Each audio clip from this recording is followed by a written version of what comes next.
59 start करते हैं जी। Intro plus नहीं ओनली R1 का, ठीक है जी।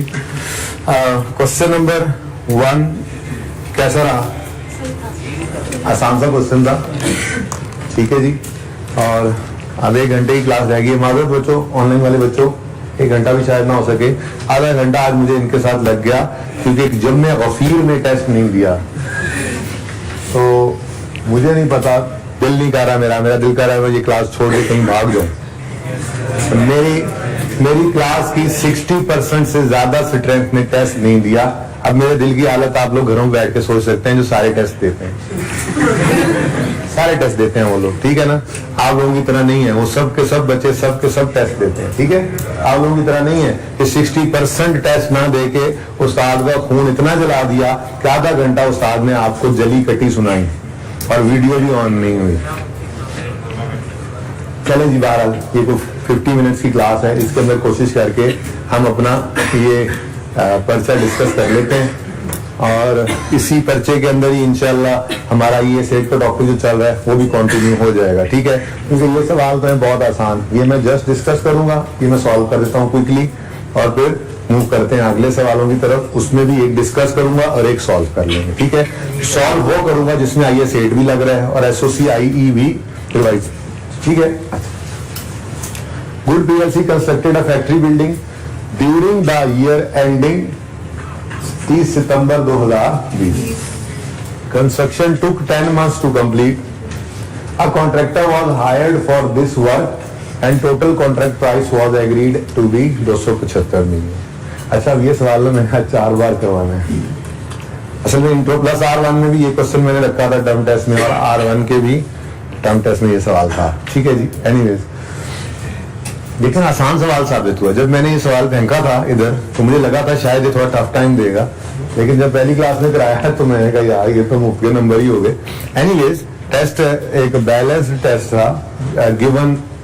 देखें, अभी तक जो इससे पहले करेक्शन ऑफ एरर तक का टॉपिक है उसमें टिका के आपने टेस्ट दे लिए हुए हैं और मैंने टेस्ट ले लिए हुए थे, इसलिए तैयारी के अंदर तो मैंने रखवा दिया था उनको ताकि आपकी रिवीजन हो जाए। लेकिन और मजीद उसको क्या टेस्ट करता, मैंने कहा फिर टर्म टेस्ट 2 में अगर जब आप बोले होंगे तब करेंगे टेस्ट उसको, या उससे आगे मॉक वगैरह में टेस्ट करेंगे ताकि आप जरा भूल जाए ना, अभी तो ताज़ा याद है। तो ये बोरिंग कॉस्ट गवर्नमेंट ग्रांट, उसके बाद statement of change in equity ताज़ा था और ये सेट तो चल ही रहा था, तो टेस्ट यहाँ से बना के मैंने कहा 40 मार्क्स काफी है। तो आसान टेस्ट था, लेकिन मुझे था कि इस दफा टेस्ट ज्यादा बच्चे देंगे और अच्छा भी परफॉर्म करेंगे क्योंकि बैलेंस टेस्ट था। 30% तक जरा मुश्किल था, 30% एवरेज था, 30% आसान था, जैसे ICAP का पर्चा होता है। तो मैं खुशी महसूस कर रहा था कि ज्यादा बच्चे टेस्ट देंगे और मुझे ज्यादा आइडिया होगा कि एक अच्छे लेवल का एक बैलेंस्ड पेपर जो है उसमें मेरे बच्चों की क्या सूरत है। वरना इससे पीछे वाले टेस्ट तो आपको पता ही है मैं आपके साथ क्या करता चला आया, लेकिन उसमें आप लोगों ने मुझे बहुत ही मायूस किया। एनीवेज, 30 सितंबर 2020 पे वाला साल है, यानी ये साल 1 अक्टूबर 2019 को शुरू हुआ है और 30 सितंबर 2020 पे ये खत्म हो रहा है और इसमें ना जनाबे वाला 10 महीने लगे हैं। कंस्ट्रक्शन टुक 10 मंथ्स। अब पूरे सवाल में ना कहीं पे उसने हमें ये नहीं बताया था कंस्ट्रक्शन किस दिन शुरू हुई। सवाल हो सकता था भाई, कुछ भी अज्यूम कर लो, 10 महीने लेने थे। क्या मतलब अगर आप 1 अक्टूबर अज्यूम करो तो फिर अक्टूबर, नवंबर, दिसंबर, जनवरी, फरवरी, मार्च, अप्रैल, मई, जून और जुलाई में खत्म कर दो। आपको नहीं, हमने 1 अक्टूबर को शुरू नहीं करना बल्कि हमने 30 सितंबर को खत्म करना है, ठीक है। तो फिर आप यहाँ पे 1 मार्च से शुरू करा दो, सॉरी अक्टूबर नवंबर में ना करो, 1 दिसंबर से कर लो, 1 दिसंबर से 30 सितंबर तक, जून से भी 10 महीने ले लो भाई।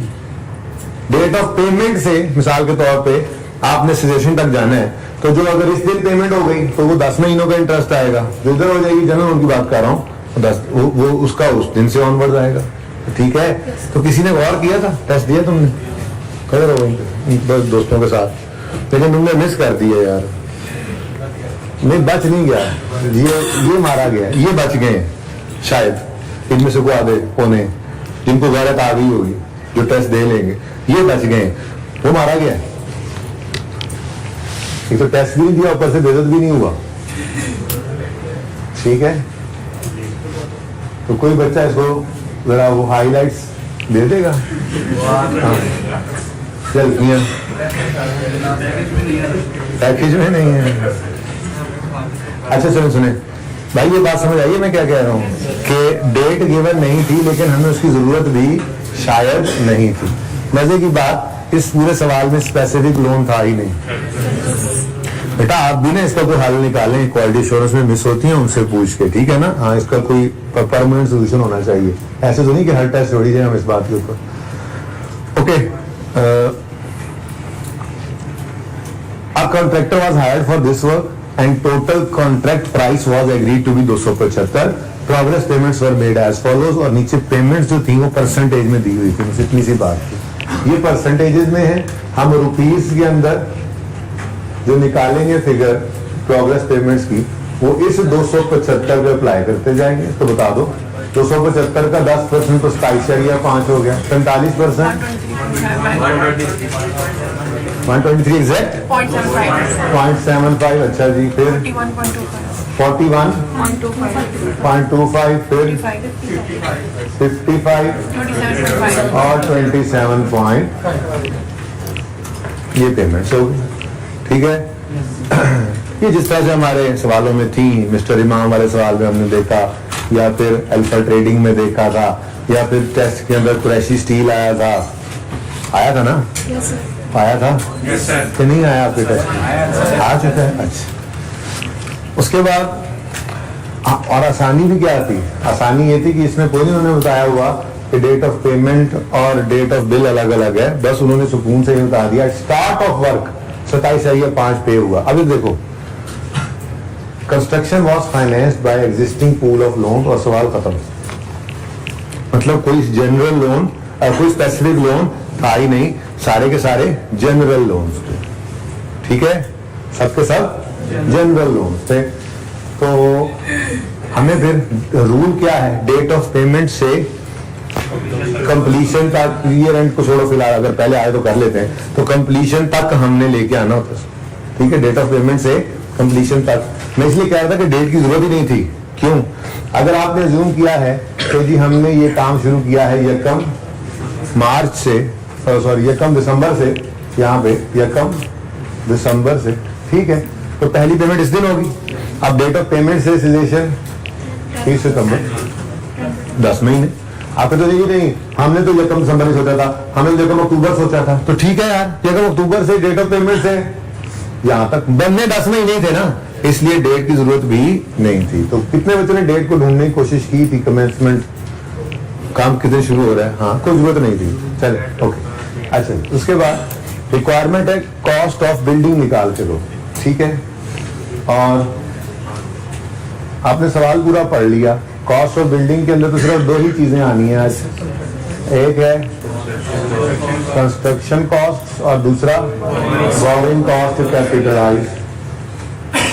ठीक है, कंस्ट्रक्शन बोरिंग कॉस्ट कैपिटलाइज करने के लिए हम एक वर्किंग कर लेते हैं।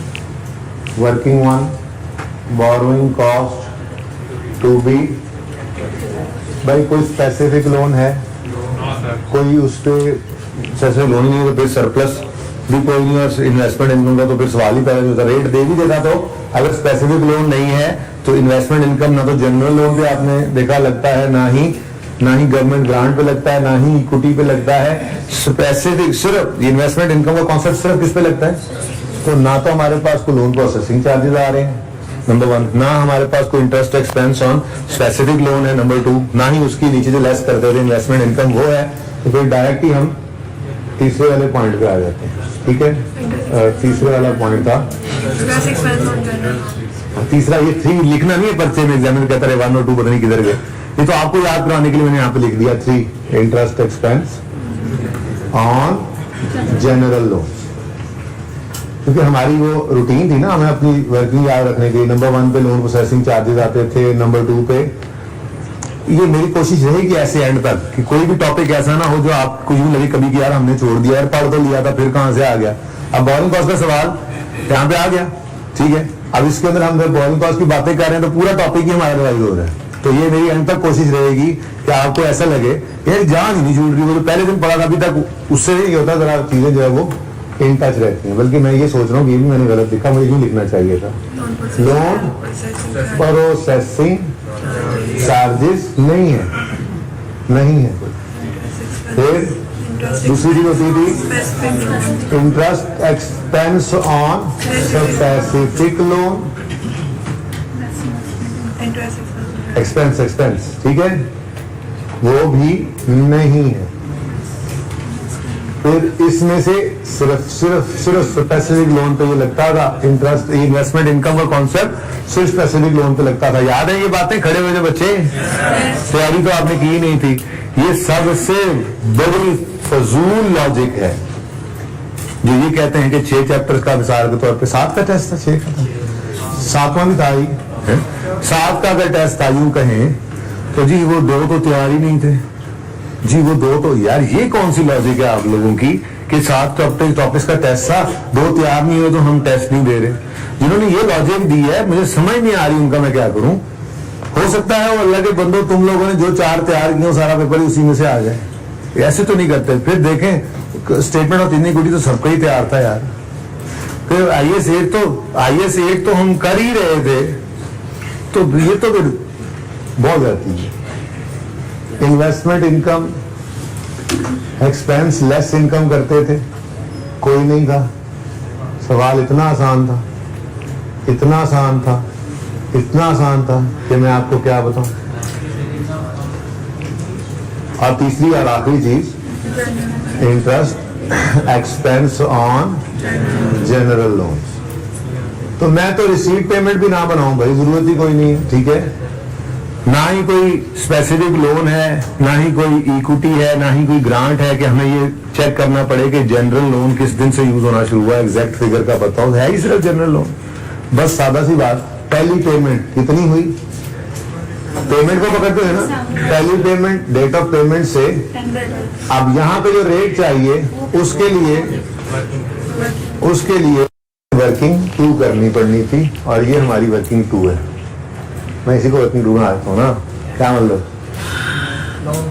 Existing pool of loan, amount of loan आ रही है, इंटरेस्ट रेट आ रहा है, लेकिन आगे उसने जिंदगी आसान कर दी सवाल बनाने वाले ने। तो क्या कहा, all these loans remained outstanding through out the year. यार जाओ चिल करो, लोन आउटस्टैंडिंग भी यही है, ये लोन की अमाउंट है। तो फिर अब वैसे तो इंटरेस्ट रेट लगा के इंटरेस्ट एक्सपेंस निकालते थे ना, लेकिन जरा यहाँ जगह खाली है, मैं यहाँ पे निकाल देता हूँ इंटरेस्ट एक्सपेंस। हाँ भाई सिंपल हो गया काम सिंपल हो गया। 1250 का 10%, 125, 825 का 14.5%, 120 ना कर लें, क्या हो गया यार आप लोगों को। उसके बाद 165 15%, 25 कर लें।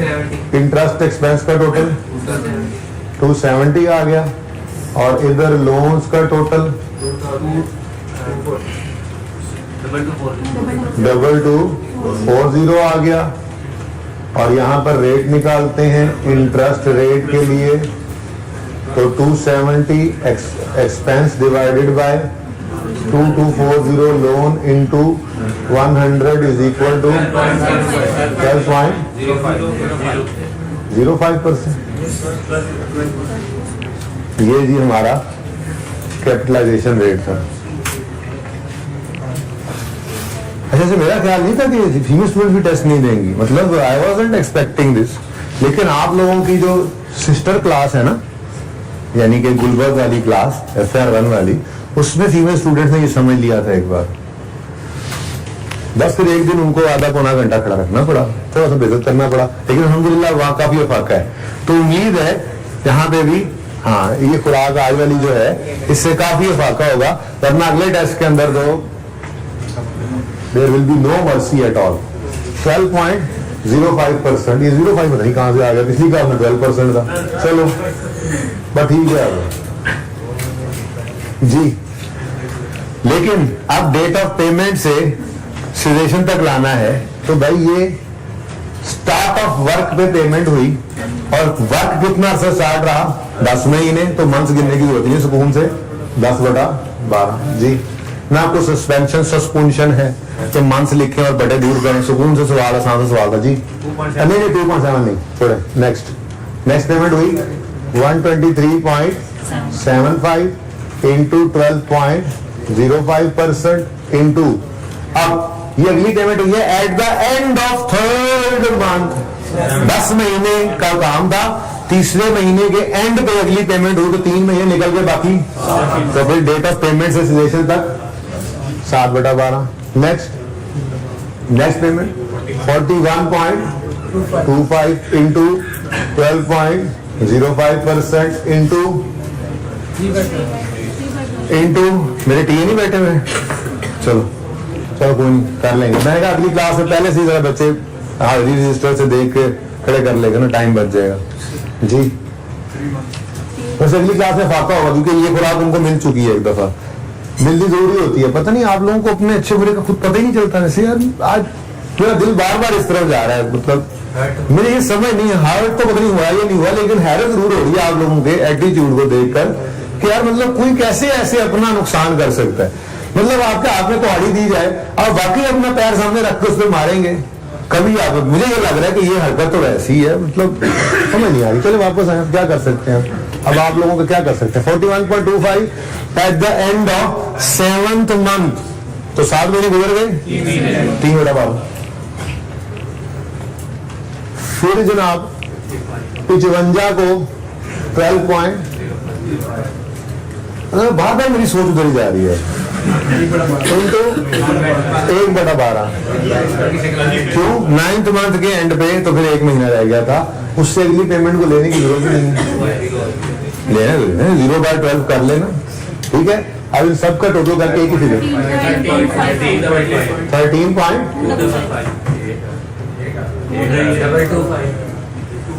इसका आंसर क्या है 13.2, बस ठीक है, काफी है, ठीक है। कंस्ट्रक्शन कॉस्ट कोई टोटल करने की जरूरत नहीं है, डायरेक्ट लिखो 275। वही प्रोजेक्ट की कॉस्ट कोई बांटा हुआ है तो फिर एक बार बांट के फिर उसको ऐड करने लग जाओ, क्या जरूरत है यार। 275 यहाँ लिख दो। Borrowing cost to be capitalize कितनी निकली है 13.2, तो टोटल 288.2, ठीक हो गया जी।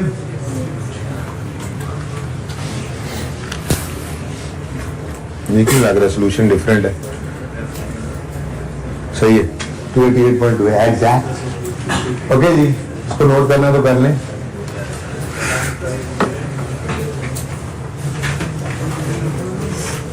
मतलब नोट करने का मतलब कि पिक्चर इसे नहीं ले लें, तो सोल्यूशन भी मिल जाएगा।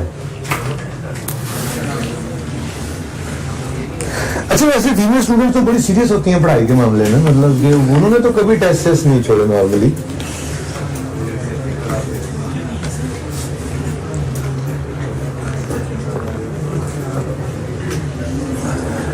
तुम कहाँ से आए हो पढ़ने? पठान। नाम क्या तुम्हारा? कहाँ नाम क्या तुम्हारा? कैसे मतलब पेशावर शहर से हो तुम? नहीं ऐसे नहीं, असल जगह बताओ। अच्छा 6 घंटे में पहुंच जाते हो घर? 6 घंटे में पहुंच जाते हो घर? 6 घंटे लग जाते हैं, तो 6 घंटे लगा के तुम ये करने आए हो?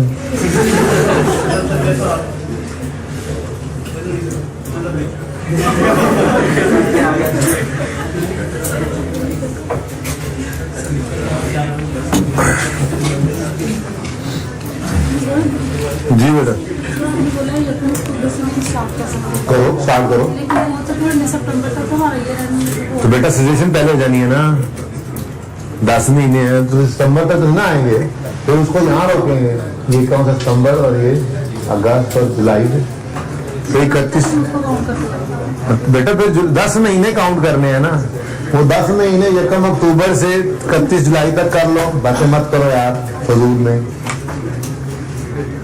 जीवर तुमने टेस्ट दिया है यार, इस पठान को पश्तो में तो समझाओ तुम के यार, टेस्ट नहीं दोगे तो फेल हो जाओगे।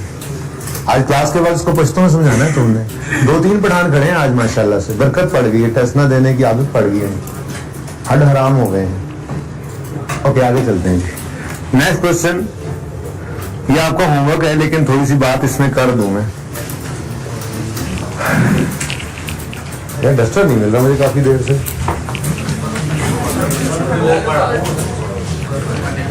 बगल में बच्चा,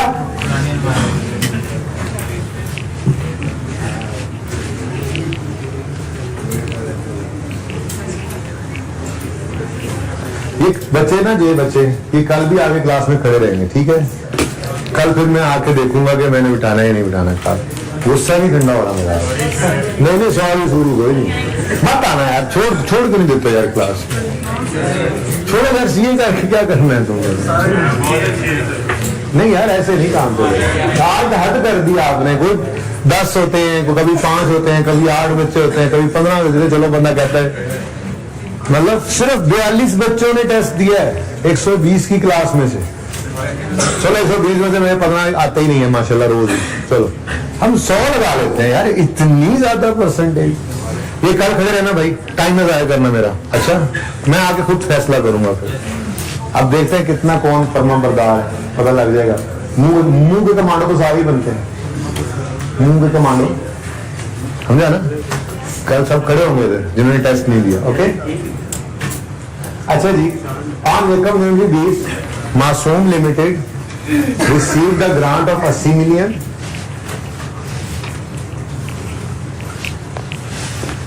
दूसरा क्वेश्चन कर रहे हैं, receive the grant of 80 million towards purchase of new plant with a gross cost of 640। Requirement पढ़ लिया करें ताकि आपको टारगेटेड ऑपरेशन करना पड़े, आपको पता हो हम क्या कर रहे हैं। यार ये क्या नाम है तुम्हारा ब्लैक टोपी वाला पठान, नाम अम्मार? तो तुम्हें यहाँ से नजर आ रहा है बोल, क्यों नहीं आगे आते हो तुम इसके साथ? तो जगह बनाओ इसके साथ हो जाओ तुम, पहली रो वाले। तुम्हें पहले भी मैंने आगे बुलाया, भागवा के फिर चुप जाते हो पीछे जाके उनके। नहीं अभी इधर ही खड़े हो, कल भी खड़े हो ना, बता रहा हूँ कि ऐसी एडजस्टमेंट अपनी देख लो, सीट कौन सी पे खड़े होना, पसंद करके जाना। आज कल भी खड़े रहना आप। अच्छा जी 640। अच्छा भी एक्सट्रैक्ट्स बनाने हैं, एक्सट्रैक्ट्स इनकम स्टेटमेंट और बैलेंस शीट के एक्सट्रैक्ट्स बनाने हैं। 640 का एसेट आया है, 80 की ग्रांट है और लाइफ है प्लांट की 10 साल। अब ग्रांट किस खर्चे की मद में है? प्लांट की मद। तो प्लांट भी 10 साल पे एसेट की एक्सपेंस बनेगा, डेफिशिएंट होगी, और ग्रांट को भी 10 साल पे ही इनकम बनाना है, ठीक है ना। ये हम प्रिंसिपली डिसाइड किए हुए हैं। आगे उसने कहा, हम लिखा होगा डेफिशिएटेड स्टेट लाइन बेस आगे, one of the terms of grant is that sale of plant before 31 December 23 would trigger a repayment on a sliding scale as follows. तो देखो भाई चाय देने वाले भाई जो आए, देखो ये इधर आओ जरा, ये घर से पढ़ने आए हैं, देखो यार देख के जाओ इनको, आने जाने वाले को मैं बताऊंगा इंशाल्लाह।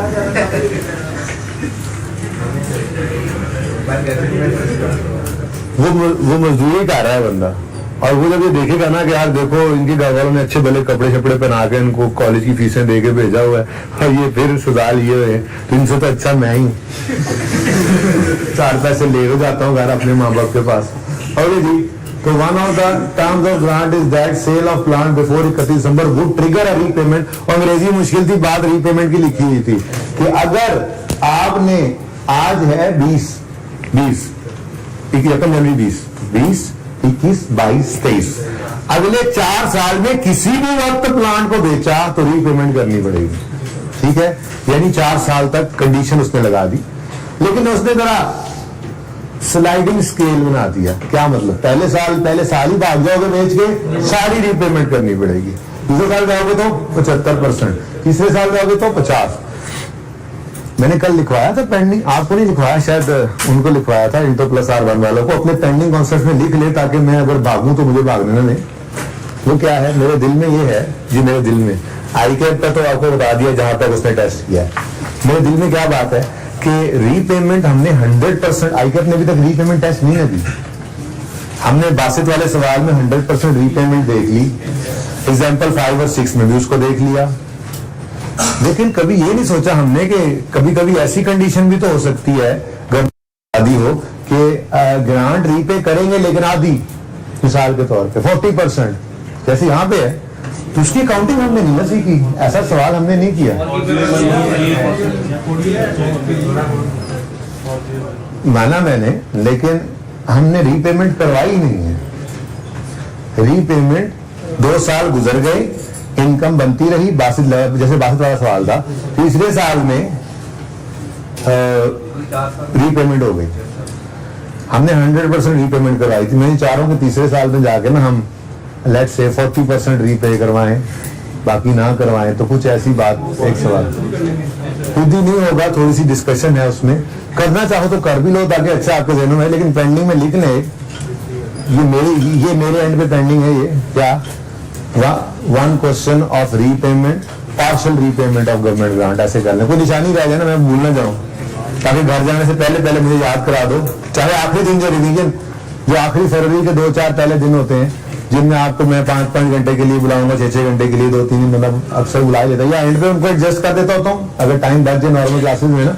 तो रिवीजन क्लासेज होती हैं, रिवीजन में होता है बेसिकली गैप एनालिसिस, कौन से टॉपिक में क्या चीज रह गई है, चलो ये भी कर लो, कौन से 2 टॉपिक मिला के नहीं किए, चलो ये भी मिला के कर लो, इस तरह की बातें होती हैं उसमें।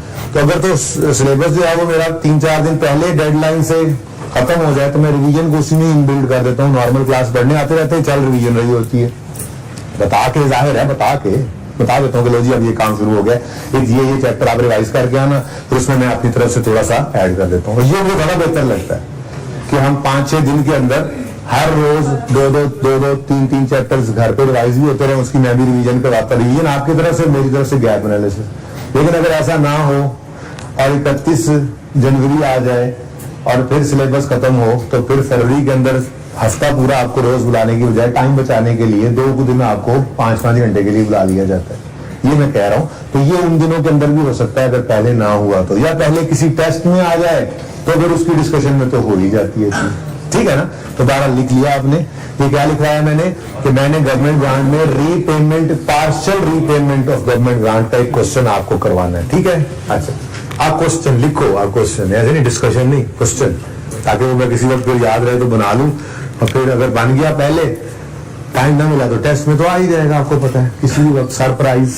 ओके, अच्छा वापस आए, यहाँ पे असल में ना हम खड़े पहले साल के एंड पे हैं, और उसमें आखिरी लाइन में क्या बताया था, ML has no intention of selling plant before end of its economic life। इसका मतलब ये हुआ कि अभी तक कोई ऐसा इरादा नहीं है जिसकी वजह से हम ये रीपेमेंट का सोचें भी, ठीक है ना।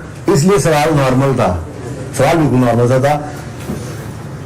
80 रुपए की ग्रांट और 640 का एसेट, 640 का एसेट डिवाइडेड बाय 10 होना था, और पहले ही दिन गवर्नमेंट ग्रांट रिसीव हुई है और प्लांट भी आ गया है, तो पूरा साल डेप्रिशिएट होना था, और पहले ही और 80 जो है वो भी डिवाइडेड बाय 10 कर देना था, और उतना ही उसको इनकम में डाल देना था। ये करते हैं हम। अब ये तो है वो काम जो हमने सोच रखा है, जिंदगी गुजरी हमारी अब, लेकिन एक गलत काम भी हमने किया था, आपको याद होगा बनी ईयर वाले सवाल में एक दफा करा गया था, फिर मैंने अगले दिन आके रुजू किया था, याद आ रहा है आप लोगों को। अब वो अपनी गलती को मैं बार बार कहता है, तो मुझे भी याद हो जाए मुझसे गलती हुई थी, और वो गलती जो सही की थी उसके बाद उसूल बना था ताकि उसूल पक्का हो जाए सबका, ठीक है ना। गलती मुझसे क्या हुई थी कि प्लांट की मद में उसमें ग्रांट रिसीव हुई थी बनी ईयर वाले सवाल में, उन्होंने कहा 4 साल तक प्लांट आपने नहीं बेचना, ये पता नहीं अनब्रोकन पीरियड जो भी था, और 10 साल प्लांट की लाइफ थी, और मैं एक दिन सवाल करवा के गया, मैंने कहा जी 4 साल पे ग्रांट पे इनकम बना लो और 10 साल पे प्लांट पे डेप्रिशिएट करो। लेकिन अगले दिन इत्तेफाक से क्लास तो फिजिकल नहीं थी, लेकिन मैंने घर बैठ कर देखा तो गलती थी, तो अगले दिन फिर मैंने आपको बताया नहीं, मुझे बेसिक थीम जो नजर आया है वो ये है कि जैसे जैसे जिस ग्रांट जिस खर्चे की मद में रिसीव हुई है, जैसे जैसे वो खर्चा प्रॉफिट एंड लॉस में जा रहा है, वैसे वैसे वो ग्रांट भी प्रॉफिट एंड लॉस में जाए, डेफर्ड ग्रांट भी इनकम बने, ठीक है ना। तो ये उसूल हमने सीखा था उस दिन, और फिर हमने पक्का कर लिया इसको। अब यहाँ पे इतनी बात पढ़ के हमने देख लिया हालांकि वो कह रहा है रीपेमेंट 4 साल के अंदर अगर बंद किया तो करनी पड़ेगी, ठीक है ना, 5वें साल तो कोई नहीं बता रहा, उसने 4 साल की बात की, ऐसे ही है। लेकिन प्लान की लाइफ 10 साल, तो प्लान 10 साल पे डेफिसिट होने और लाइफ भी ये गवर्नमेंट ग्रांट भी 10 साल के ऊपर ही इनकम बननी है। ये हमने उस सवाल की गलती से सीखा, सीख कर सही कर लिया, ठीक है ना। लेकिन जहां पे अब मैं डायरेक्टर्स को उस जगह पे लेके आया हूं जहां पे हम वो गलती करने से पहले सीखे हुए नहीं थे। ये बात मैंने इसलिए डाली थी, रिवीजन होगी ना उस बात की, पक्की होगी जो उधर हुई थी। क्या डायरेक्टर्स ने अपना कमेंट दिया, क्या accordingly directors propose to credit the statement of profit or loss with 20 million, यानी कि 80 million का 1/4 being the amount of grant income they believe has been earned in the year 31 December 2020 has 1 year out of restriction is passed। यानी वही वाली बात जो हमने गलती सोची थी, इसलिए लिखा था, ये रिवीजन वाला सवाल था, 4 नंबर मैंने डाले, वो बातें रिवाइज की। डायरेक्टर्स क्या सोच रहे हैं, वही जो हम सोच रहे थे बनी ईयर वाली गलती करने से पहले, डायरेक्टर भी वही सोच रहे हैं, ठीक है। लेकिन नहीं यार, हम नहीं ऐसा करेंगे। हम तो क्या कह रहे हैं, हम तो कह रहे हैं, वो क्या कह रहे हैं, वो कह रहे हैं 20 को इनकम में ले जाओ, हम कह रहे हैं नहीं नहीं नहीं 8 को इनकम में लेके जाओ। क्यों? क्योंकि रिलेटेड खर्चा भी 10 साल पे एक्सपेंस बन रहा है ना, एसेट, तो ये भी 10 साल पे ही इनकम में जाएगा। क्लियर है बात? तो डायरेक्टर जो कह रहे हैं उसके बारे में उन्होंने कहा एक्सट्रैक्ट्स भी बना दो। अब हमने जब एक्सट्रैक्ट्स बनाने हैं तो उसमें 640 में से 1 साल की डेप्शन 10 साल की लाइफ के हिसाब से माइनस करके शो करेंगे और इनकम स्टेटमेंट डेप्शन एक्सपेंस आएगा। और बैलेंस शीट के अंदर लाइबिलिटीज के अंदर डेफर्ड लाइबिलिटी में 80 में से 8 माइनस करके 72 नजर आएगा और 8 इनकम में चला जाएगा। ये एक्सट्रैक्ट्स बन गए। फिर उन्होंने कहा कमेंट करो डायरेक्टर के प्रपोज ट्रीटमेंट पे, तो हमने उसको कहना है, अब तुम कह सकते हैं, हमने कहना है नहीं नहीं डायरेक्टर का जो प्रपोज ट्रीटमेंट है वो सही नहीं है, क्योंकि हमने मैच करना है ग्रांट इनकम को रिलेटेड एक्सपेंस के साथ। और प्लांट जब 10 साल के ऊपर डेप्रिशिएट हो रहा है तो ग्रांट को भी 10 साल पे ही इनकम के अंदर लेकर जाएंगे। Is it clear? क्लियर है ये बात? ये अब आपका होमवर्क है, अपने ट्राई करना है, वैसे बचा कुछ भी नहीं इसमें। वापस से क्या लिखा हुआ है, आगे ये लिखा हुआ है भाई ML accounts for government grant as separate item. क्या मतलब, ग्रांट को अलग रखते हैं, एसेट की कॉस्ट में नेट नहीं करते, ठीक है।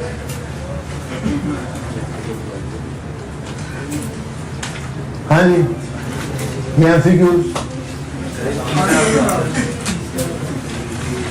तीसरे वाला,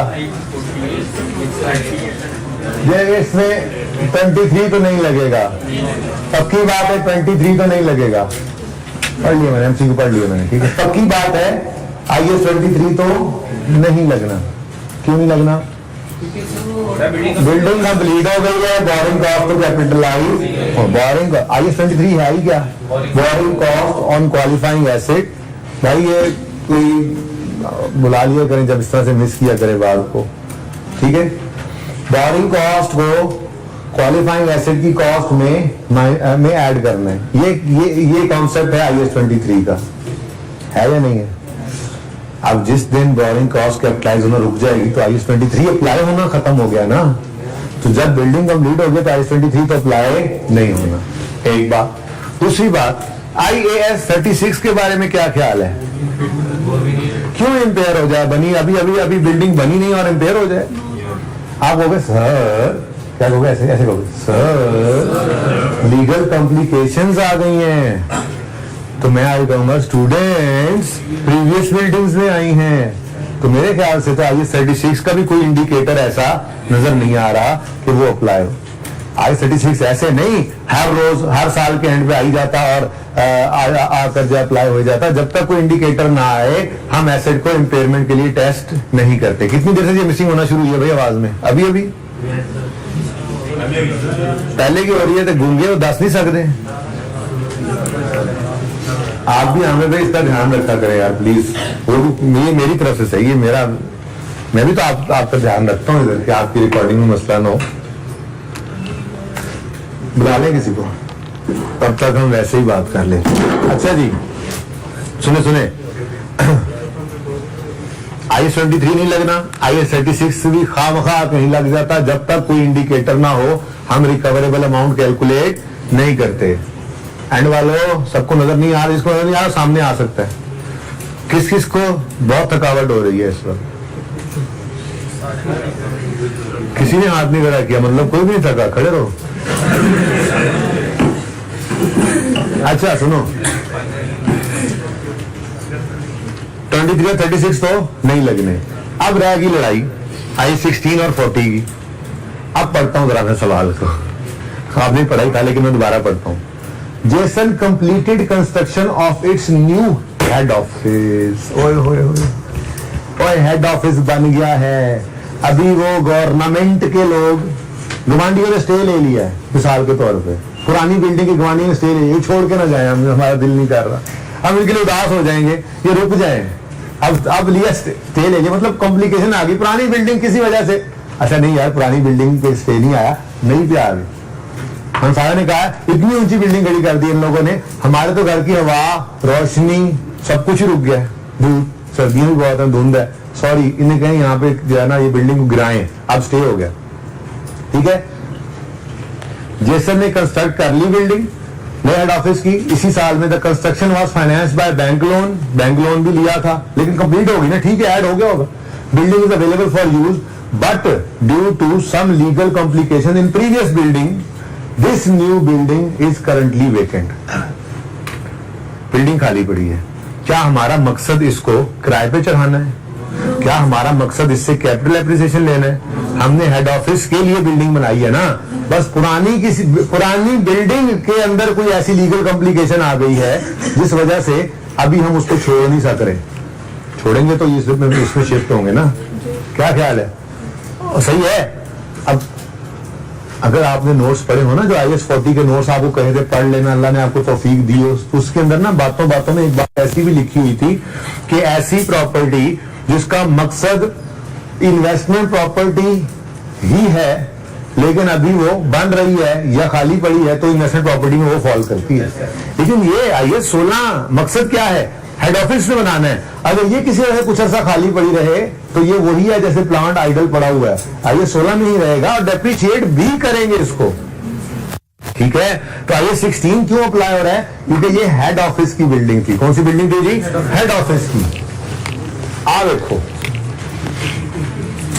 न्यू हेड ऑफिस बिल्डिंग, इसलिए विच of the following standard is not applicable. ये तो एप्लीकेबल था, सॉरी ये तो ये यार ये कह रहा हूं, ये तो एप्लीकेबल था। IS 40 हमने कहा नहीं लगेगा, IS 23 हमने कहा नहीं लगेगा। बिल्डिंग कंप्लीट हो गई, 23 एंड 36 नहीं लगेगा। यार अभी बनी है, कोई इंडिकेटर भी नहीं है, इम्पेयरमेंट का नहीं है। IS 40 भी लगेगा, क्यों? हेड ऑफिस की बिल्डिंग है, तो फिर रहेगी क्या? सही है।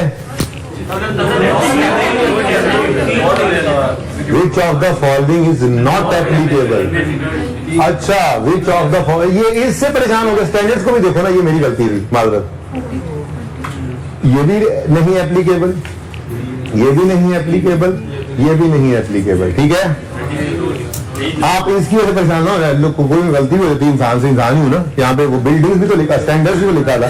सुनो ये पता है क्या, ये बात अब देख के बच्चों ने ज्यादातर में, और अभी आवाजें निकालने के लिए भी शामिल हो गए। नहीं सर वो ये देखे, मुझे पता है सारे बच्चे के अंदर किसी ने भी ये तफसील ये नहीं देखा मैंने, मुझसे गलती क्या हुई। यहाँ पे इसकी वजह आया होना चाहिए था। ठीक है, which of the following standards are not applicable. और वैसे भी नजर आ रहा था यार, 23 नहीं लगता, 36 कहीं से लगा सकते, नहीं लग रहा, 40 नहीं लग रहा, तो फिर ये 3 नहीं लगने थे और सिर्फ पहला लगना था। ओके, टाइम को लॉजिकली डिस्कस कर लेगा तो कोई और भी बढ़ा लेंगे, चलेंगे। बाकी MCQ देख लीजिएगा जी। Which of the following, which of the following,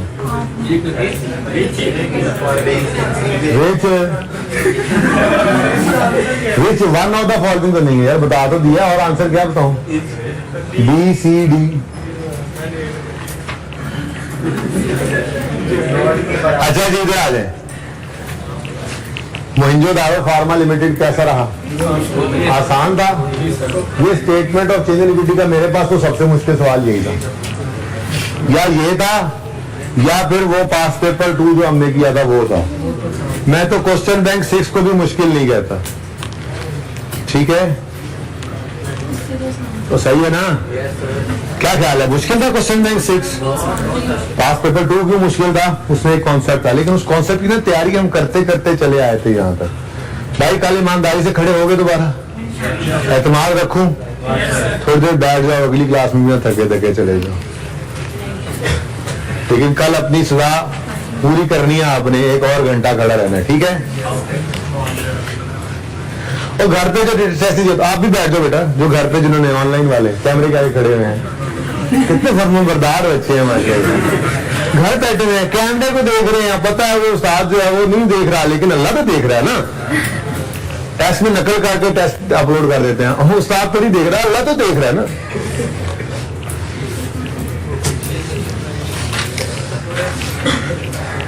वक्त गुजर गया, वो एक जमाना ऐसा गुजरा था जिसमें बकरियां चराने वालों का यही मान था कि अल्लाह कहाँ जाएंगे, अगर वो गुनाह करेंगे तो अल्लाह तो है। आजकल तो बने हुए दीनदार मेरे जैसे होते हैं।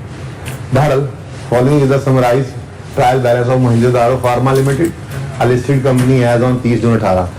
एक ब्रेकिंग न्यूज दूं, या आपकी किताब में प्रैक्टिस सेट 1 था, सिर्फ मैंने नाम बदल दिया था, ठीक है? तो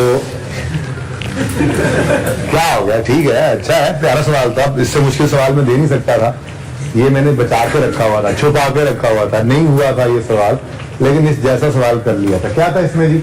लैंड एंड बिल्डिंग की कॉस्ट गिवन है। अच्छा ये क्या है, हमें क्या दे दिया था इसने? ट्रायल बैलेंस, लेकिन एक्सपेक्ट है, जाहिर सी बात है। अच्छा, लैंड एंड बिल्डिंग की कॉस्ट है, इसकी एक्यूमुलेटेड डेप्रिसिएशन है, शेयर कैपिटल है, रिटेन अर्निंग्स है, और ये एक अजीब सी चीज है, ये कॉन्सेप्ट नहीं है भाई। आ जाओ इधर, ये पड़ा हुआ माइक सही कर लो इसको, ये लो।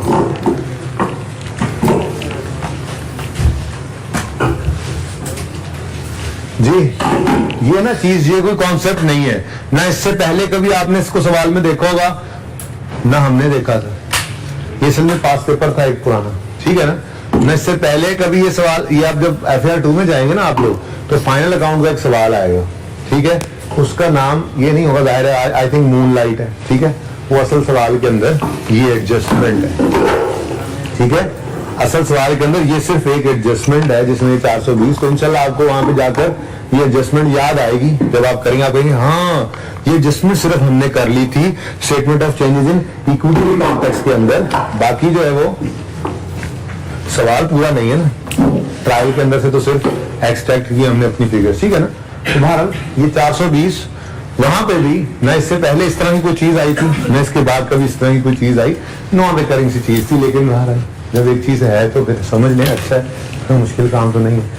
ये सब की सब चीजें 30 जून 18 पे गिवन है, लेकिन साथ ही उसने इनके कुछ चीजों के डेट दिए, कुछ चीजों के क्या, हर एक चीज के साथ ही डेट दे दी। एक्यूमुलेटेड डेप्रिसिएशन भी ओपनिंग है, शेयर कैपिटल भी ओपनिंग है, रकम जुलाई 17, रिटेन्ड अर्निंग्स भी ओपनिंग है, और राइट सब्सक्रिप्शन रिसीव्ड, ये बड़ी अजीब सी चीज है, ड्यूरिंग द ईयर 30 जून, ये ड्यूरिंग द ईयर रिसीव हुई है, पता नहीं किस दिन, ये नहीं बताया उसने, ठीक है? और लैंड एंड बिल्डिंग की कॉस्ट गिवन है, उसके साथ उसने डेट लिखना पसंद ही नहीं किया। एडिशनल इन्फॉर्मेशन में कहता है the land and building were acquired on 1 July 2013, cost of land was 600 million, on 1 July 17 a professional valuation firm valued building at 1840 with no change in value of land. The estimated life at acquisition was 20 and the remaining life has not changed as a result of revaluation. Right shares were issued on 1 May 18 at ₹12 per share. The profit for the year 30-18 and 19 is 566 million and 800 million. Profits given. Cash dividend and bonus declared या paid during the 3 years. और नीचे कोई 1, 2, 3, 4, 5, 6, 7 को dividend आ रहे थे हमारे सवाल में, नंबरिंग करनी थी, बचत तभी होनी थी, ठीक है? और इंटरिम हाफ ईयरली अकाउंट्स के साथ आता है, ठीक है? Statement of change in equity बनानी थी फॉर द ईयर एंडेड 30 जून 2019। अब 18 की बनाएं या ना बनाएं? कहाँ लिखा हुआ है कंपैरेटिव बनाना? नहीं, वो मैंने कहा था IS8 के अंदर अगर बताए चाहे ना बताए हमने कंपैरेटिव लाजमी बनाना है। हाँ, वर्किंग में तो बनाना जरूरी था, ठीक है, ओके। तो बहरहाल अच्छा कोई बात नहीं है, आप इकट्ठा ही बना लिया करो, लेकिन ना ऐसे खाऊंगा में मतलब जहाँ पे नहीं भी बनाना हो वहां पे भी बना जाते हैं, मसला ये है। इसलिए मैं डरता हूँ ये बात करने से, और मैं कहता हूँ अगर सवाल में कंपैरेटिव कहे बनाओ तो फिर बनाएंगे, ठीक है, ना कहे तो आपने वर्किंग के अंदर पिछले साल की बनानी है और रिक्वायरमेंट में नहीं बनानी। ये मैं डर से कहता हूँ, वरना सादा बात थी, मैं वो कहता यार स्टेटमेंट इक्विटी दोनों साल की बना लिया करो जहां जहां ओपनिंग में जरूरत पड़े। अब 3 को सवाल ऐसे थे जिसमें ओपनिंग में बनानी पड़नी थी, आपने कर लिया, अब आपकी आदत बनी है, पर्चे में गए, उसने 1 साल के ओपनिंग बना के दी, आपने कहा नहीं मैं तो पहले साल की बनानी है फिर दूसरे साल की। तो इसलिए मैं डरता हूँ और कहता हूँ कि आपने statement of change in equity के टॉपिक हो तो जब तक कंपैरेटिव कहे ना आपने 2 साल की चेंज इन इक्विटी नहीं, लेकिन जो IS8 का टॉपिक है उसके अंदर आपको बना लेनी चाहिए, ठीक है। अच्छा चलें, इस सवाल की जो एडजस्टमेंट डिस्कस करने लायक है ना, सिर्फ वो राइट शेयर्स वाली है वो मैं कर लेता हूँ। सवाल ये आपका होमवर्क के अंदर है, ठीक है। मैं इस वक्त टर्म टेस्ट क्वेश्चन नंबर वैसे 3 का भी मैंने एक MCQ, कौन सा MCQ डिस्कस किया? 3 का 3 डिस्कस कर लिया, चलो ये भी लिख देना। टर्म टेस्ट क्वेश्चन नंबर 4 की एडजस्टमेंट नंबर 2 में डिस्कस कर देता हूं आपको, और ये पूरा सवाल फिर आपका होमवर्क में, ठीक है जी। Right shares were issued on 1 May 18 at 12 per share. तो पूरे सवाल में इसके अलावा राइट शेयर्स के बारे में और कोई इंफॉर्मेशन नहीं है। आपको पता होगा हमारी जो राइट इशू वाली वर्किंग होती थी, वर्किंग जो भी अलग से, चलो मैं कहता हूँ वर्किंग 1 मेरी सवाल में बनी थी है, और वो राइट इशू है, तो उसके अंदर 3 स्टेप्स होते थे ना। पहला step number of shares immediately before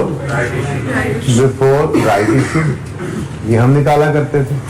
उसके बाद सेकंड स्टेप में हम नंबर ऑफ राइट यानी न्यू शेयर्स निकाला करते थे कि नए शेयर्स हैं कितने, और तीसरे नंबर पे हम किया करते थे जर्नल एंट्री जो कि होती थी कैश डेबिट। अच्छा देखो, शेयर एक्ट 12 पर है, शेयर है 12 रुपए पर शेयर बेचा है ना, और ऊपर देखो तो शेयर कैपिटल के साथ आ रहा है of ₹10 each, ordinary share capital of 10 each fully paid 1200 रुपए। तो वो फेस वैल्यू गिवन है, क्या गिवन है जी? ठीक है ना, तो फेस वैल्यू 10 है और नया शेयर 12 का इशू हुआ है, तो इसका मतलब शेयर प्रीमियम भी है ही ना। एंट्री के अंदर हम शेयर कैपिटल भी लिख लेते हैं और शेयर प्रीमियम, ये काम हमने करना है, ठीक है। अब ये चीजें सारी ही हमारे पास नहीं है, अब 1 बाय 1 चलते हैं। देखिए सबसे पहले तो आपको मैं वो बात याद कराऊं कि हम किया क्या करते थे। हमने जब ये काम सीखा था राइट इशू का, तो हमें परसेंटेज दे देता था राइट इशू की, या वो 1 for 5, 1 for 6 ऐसी बात करता था, हम उसको भी परसेंटेज में कन्वर्ट कर देते थे, ठीक है। यहां पे पूरे सवाल में उसने हमें कहीं पे भी ये नहीं बताया कि नए शेयर्स किस रेशियो में या किस परसेंटेज में। रेशियो क्या था?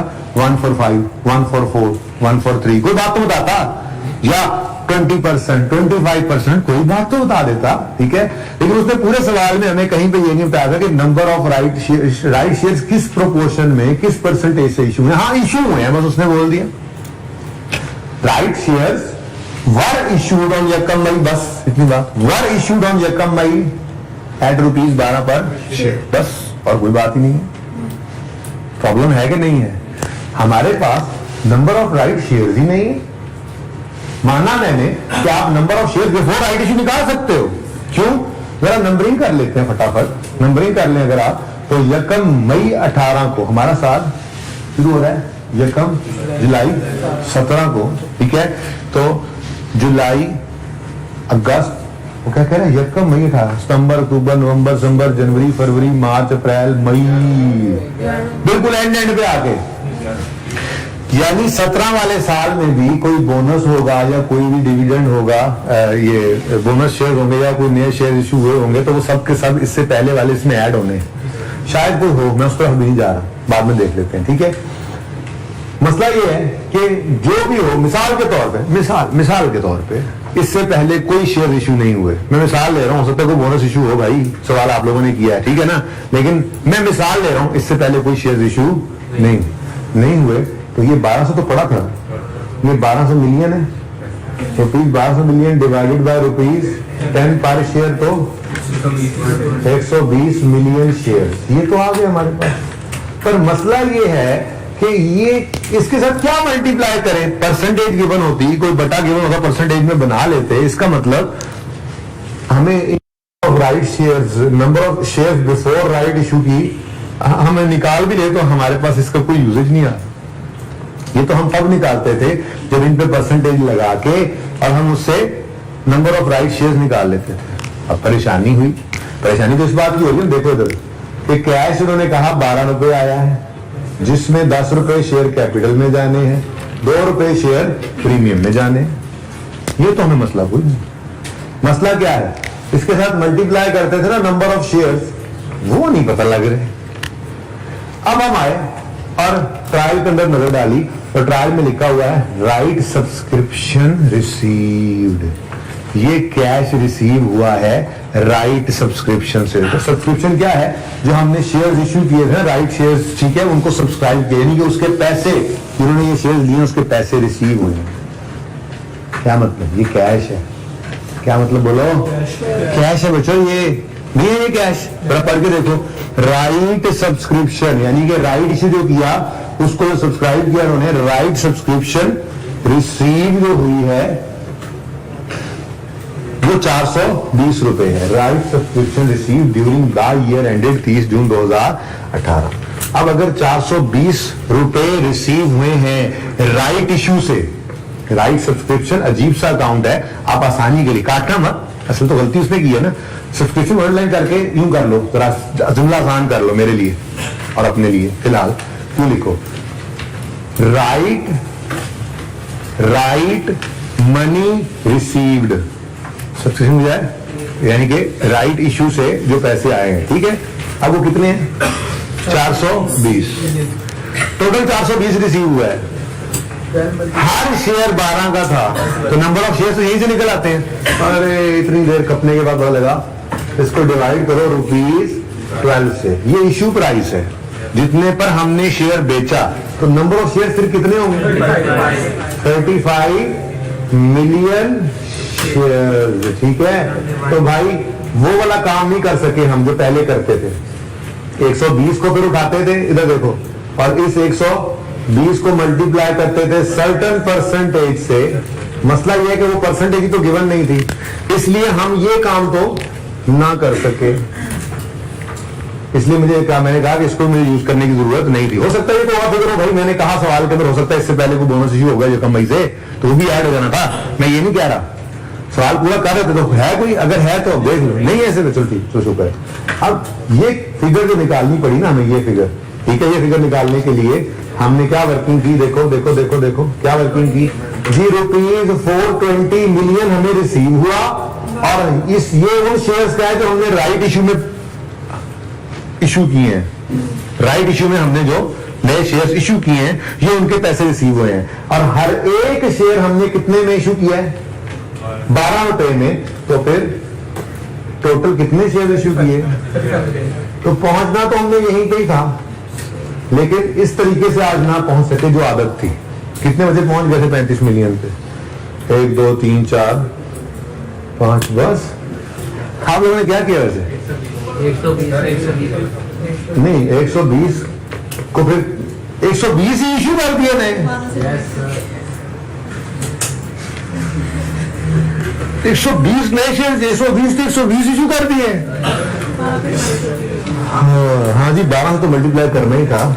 चलो फिर तो सरप्राइज हो गया, यानी आसान सवाल में भी मुश्किल बात कभी कभी हो सकती है, ठीक है, चलो कोई बात नहीं, वो हो जाता है बेटा, फिलहाल सब जी बेटा, वो तो जून में रिसीव हुआ। क्या ड्यूरिंग द ईयर एंडेड जून है, और वो तो ड्यूरिंग दैट ईयर जून 30 जून 20 में 30 जून 18 में ही यकम मई 18 में आ जाता है ना। आप यूं अज्यूम कर लो यकम मई 18 को इशू के उसी में सारे पैसे आ गए आपको, नहीं कुछ यकम मई 18 को आए, कुछ 30 मई 18 को आए, कुछ 30 जून 18 को आए, फिर भी 30 जून 18 तक आ ही गए ना, इसमें तो कोई लड़ाई नहीं है जी।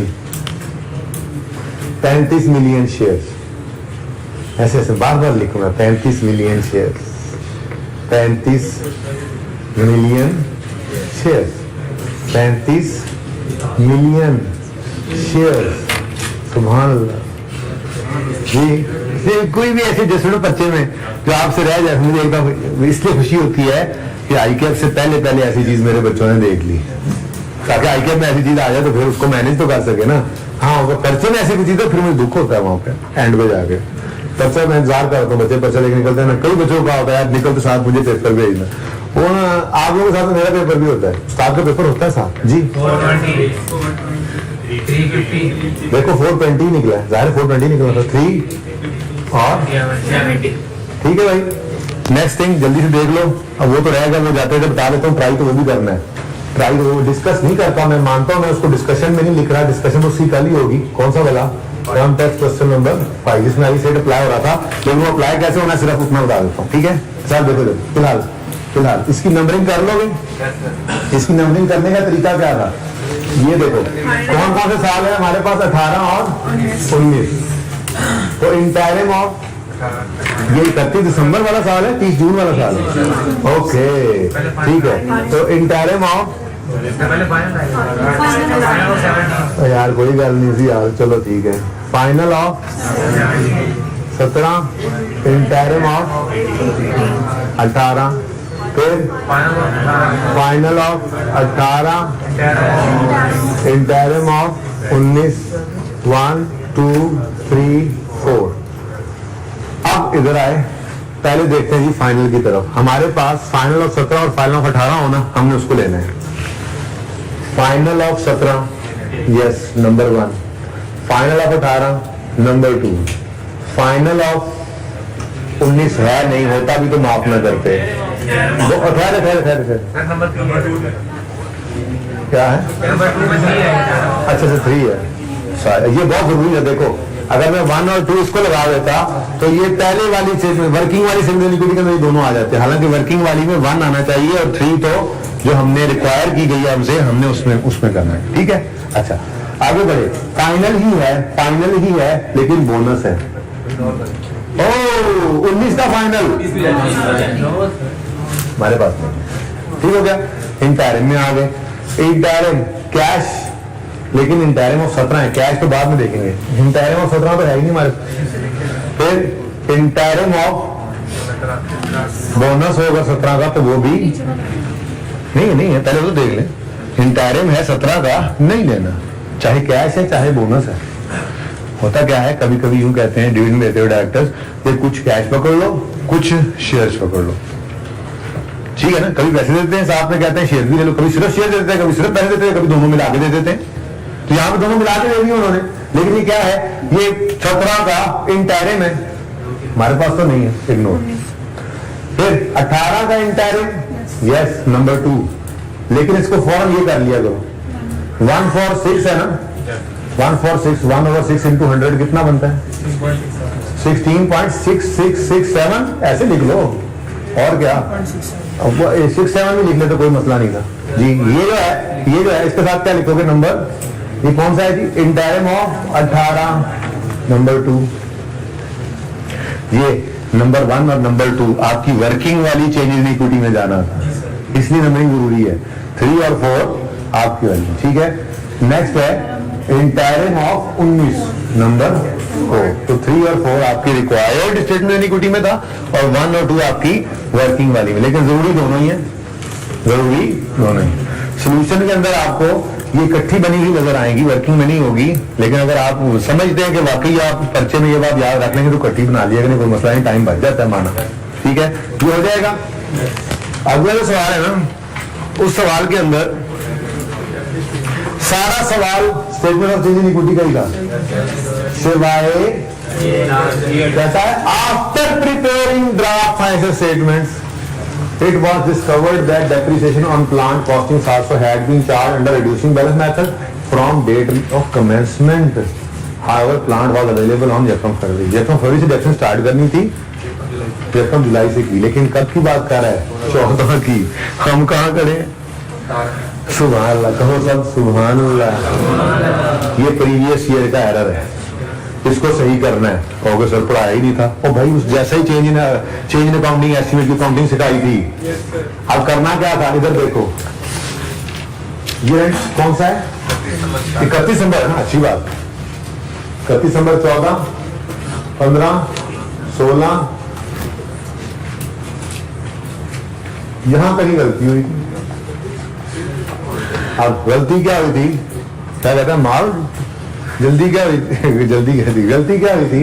कुछ डेप्रिसिएशन की गड़बड़ है। अब रिड्यूसिंग बैलेंस मेथड है, आपने डिटेल से वर्किंग करनी है।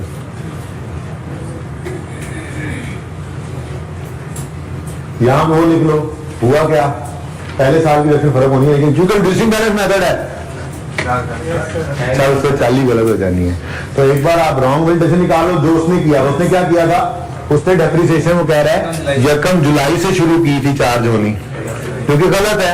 यकम जुलाई से नहीं हो जाती। उसने किया होगा पहले ने 7 महीने डेप्रिसिएशन, जुलाई 6 महीने, जुलाई 10 सितंबर, अक्टूबर, नवंबर, दिसंबर करना था। यकम फरवरी से 11 महीने, तो ये रॉन्ग हो गया और ये ओरिजिनल या करेक्ट। ठीक है, अब दोनों से डेप्रिसिएशन निकलनी थी। ठीक है, आप उसने भी कोई रिडक्शन और इधर, और आपने इम्पैक्ट ले लेना था अपने पास। जाहिर सी बात है, इधर रिडक्शन कम होगी, आपकी ज्यादा होगी। 6 महीने की रिडक्शन की थी इसने, तो आप क्या कहोगे जी? मजीद बढ़ाओ, रिडक्शन को मजीद बढ़ाओ। तो बढ़ाने की एंट्री क्या होती है? Definite debit accumulation. Accumulation credit करने की बजाय घर पे आप क्या करना आसानी के लिए है, कैसे है, कैसे प्लांट है ना। ये मैं क्यों कह रहा हूँ डायरेक्ट प्लांट लिख लो, जरा संभालना आसान हो जाता है और कुछ भी नहीं है। एक्यूमुलेटेड एक्शन क्रेडिट सही है बिल्कुल, लेकिन देखो ना, आप अलग से एक्यूमुलेशन बनाए थे, एसिड लिखा होता है ना, सुकून मारो यार। रिडक्शन डेबिट एसिड ही क्रेडिट कर दो, इस तरह से एंट्री को सवाल में संभालना आसान हो जाता है, जल्दी काम हो जाता है। ठीक है ना। अब ये गलती इधर भी करनी है, देखना इधर भी, ये सारे सालों को सही कर लेना। अब हम खड़े हैं 17 में, 16 की भी चेंज इन इक्विटी साथ ही बनेगी। टॉपिक की तो statement of change in equity में आइए सेट अप्लाई हो गया, प्रीवियस ईयर का एरर है। ठीक है ना, और सही है। तो ये 2 साल की गलती 2 साल में सही हो जाएंगी। प्रॉफिट एंड लॉस अकाउंट मत बनाना, लेकिन statement of change in equity के अंदर तो इन 2 साल के अंदर, इन 2 साल को प्रॉफिट आ रहा होगा ना। ठीक है, तो 2 साल गलती 2 साल में सही हो जाएगी। और ये पिछले 2 साल की गलती को ओपनिंग में सही करोगे। नोट तो मैंने नहीं बनवाया, करेक्शन ऑफ एरर का नोट बनवाता तो मैं मुजरिम था, फिर मेरा जुर्म था, क्योंकि मैंने नोट आपको सिर्फ चेंज पॉलिसी को बनाना सिखाया, मैंने नोट मांगा भी नहीं। मैंने क्या कहा आपको? Prepare dual statement of change in equity for the year ended 31 December 17 along with comparative. ठीक है, अब मसला क्या है? मसला ये कि ये पुरानी गलती है, उसको सही करना है, तो ओपनिंग भी मिल गया, रीस्टेटेड। पिछले साल का डाटा उसके पास गया हुआ है, वो भी रीस्टेटेड। तो बस यही लिखना था, और ठीक है ना, तो सवाल हो जाना रहेगा। नोट का नोट मैंने कल अब आपको बनवाऊंगा इंशाल्लाह। क्वेश्चन बैंक का क्वेश्चन 2 शायद करें, उसमें करेक्शन ऑफ एरर का नोट बनाएंगे। वो नोट बनाना सीख लेंगे तो हो सकता है इसके अंदर मैं फरमाइशी तौर पर पहुंचूंगा, उसका नोट घर से बना लाना, अब बना भी लोगे, मसला नहीं। ठीक है, हाँ भाई साहब कह रहे हैं मैन्युफैक्चरिंग या कमर्शियल प्रोडक्शन लेकिन जुलाई स्टार्ट हो रही है, हम डेफिनेशन से शुरू नहीं करते। जिस दिन अवेलेबल हो जाए उस दिन से हम डेफिनेशन स्टार्ट कर देते हैं, चाहे यूज करो ना करो। अच्छा, लग रहा है। अच्छा, 14 नंबर का सवाल था। ठीक है जी, ये होमवर्क में है मस्ट। ये अगर जिन बच्चों ने टेस्ट नहीं दिया था, ये कल सारे सवाल टेस्ट वाले सॉल्व करके आ जाते हैं क्लास में, तो आके बैठ जाइएगा, खड़े मत होइएगा।